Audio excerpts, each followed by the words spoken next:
आशंका सी बनी हुई है, अभी तो कंफर्म नहीं है, बट अगर ऐसा कुछ स्थिति आती है, मेडिकल इंफ्रास्ट्रक्चर कितना मजबूत है आपके पानीपत सिविल हॉस्पिटल में? क्या कुछ नया आया, इंस्ट्रक्शंस क्या आ रही है?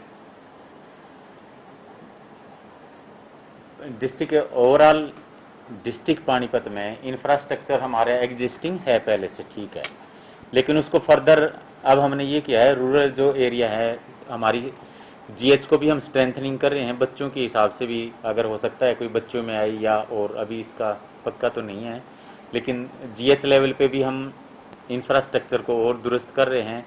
हमारी सीएचसी जो कम्युनिटी हेल्थ सेंटर है उसके लेवल पे भी और पीएचसी लेवल पे भी।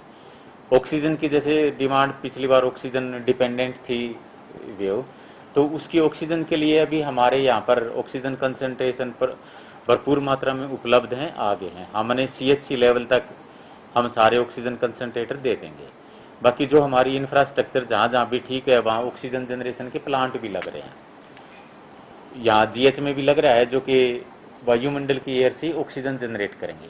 कुछ सीएचसी की भी हमने नाम दिए हैं, वो पाइपलाइन में है और उन पे काम शुरू हो जाएगा जल्दी। 2 पे तो जैसे यहाँ पर अरसमाल का वो तो चल ही रहे हैं, हमारे यहाँ जीएच में भी चल रहा है। दूसरा, अब हम स्टाफ की भी जो नई वेव आती हैं उसके हिसाब से हमने ट्रेनिंगें शुरू कर रखी हैं, उसके लिए अलग से हमने स्टाफ असाइन कर रखा है। जैसे स्पेसिफिकली छोटे बच्चों के लिए पीडियाट्रिक्स के लिए अलग से मॉड्यूल बने हुए हैं, उनके लिए सिविल अस्पताल पे स्टाफ नर्सिस को डिफरेंट को ट्रेंड कर रहे हैं। अगर स्टाफ नर्सिस आती है जो बच्चों के साथ काम कर रही है वो तो है ही, लेकिन अगर वो कोरोना पॉजिटिव होते हैं तो उनका अल्टरनेटिव अरेंजमेंट रख के हम ट्रेंड कर रहे हैं स्टाफ को। छोटे बच्चों को फ्लूइड लगाना है या उनको ड्रिप वगैरह देनी पड़ती है या ऑक्सीजन, तो उससे जो और उनसे अलग स्टाफ है उनको भी हम धीरे धीरे ट्रेंड कर रहे हैं। दूसरा एक ये उपायुक्त महोदय के निर्देश के अनुसार जो न्यूट्रिशन प्रोवाइड करती हैं पीओआईसीडीएस, उनके ऊपर भी हमने एक नोडल अधिकारी अभी नियुक्त किया है यहाँ से डिप्टी सीएमओ, और उनकी 4-5 की कमेटी करी है, जो कि छोटे बच्चे हैं जो 5 साल से नीचे के, उनके न्यूट्रिशन का ध्यान रखा जाएगा। पीएचसी लेवल पर उनको प्रॉपर खाना दिया जा रहा है। हमारा एनआरसी सेंटर है फिर यहाँ पर हम बच्चों को ताकि उसमें असेस कर सकें।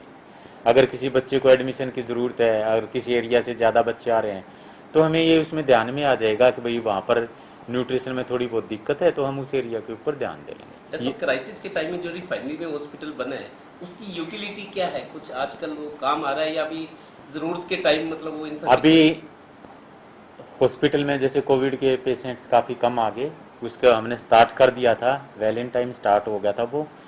अगर क्राइसिस की आती है तो हमारे पास 500 बेड पानीपत में सौभाग्यवश उपलब्ध हैं। वो हम जिस हिसाब से भी यूटिलिटी होगी, जिन भी पेशेंट्स को आएगी उस हिसाब से बेड का कन्वर्सन कर देंगे। बेड की पानीपत में कोई प्रॉब्लम नहीं आएगी, ये उसके लिए हम प्रिपेयर हैं। आप सीनियर डॉक्टर हैं, सीएमओ हैं, अब तो जो ये एक्सपर्ट्स आशंका व्यक्त कर रहे हैं कि सितंबर अक्टूबर में इस तरह की थर्ड वेव हो सकती है, आपका अपना पर्सनल व्यू क्या है बीइंग अ डॉक्टर?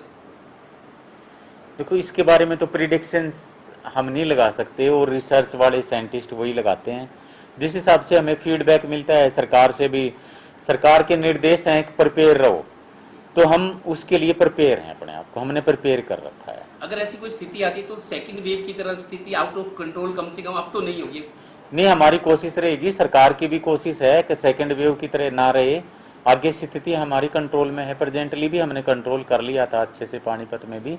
आगे भी अगर थर्ड आती भी है तो सरकार की तरफ से निर्देश हैं सबको, और हम प्रिपेयर हैं उसके लिए। बिल्कुल। Thanks a lot sir.